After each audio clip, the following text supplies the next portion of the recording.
Welcome back. So let us go to the critical thinking skill.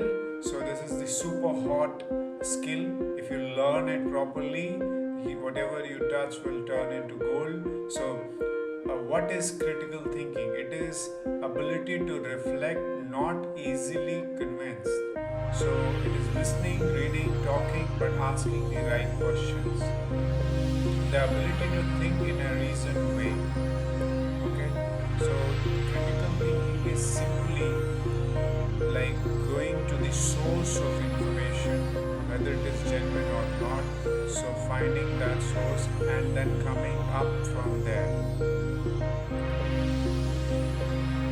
What are the meanings of critical thinking? It is objective thinking, impartial observation, always thinking from an objective point of view and being impartial. It is also about accepting not accepting viewpoint of face value.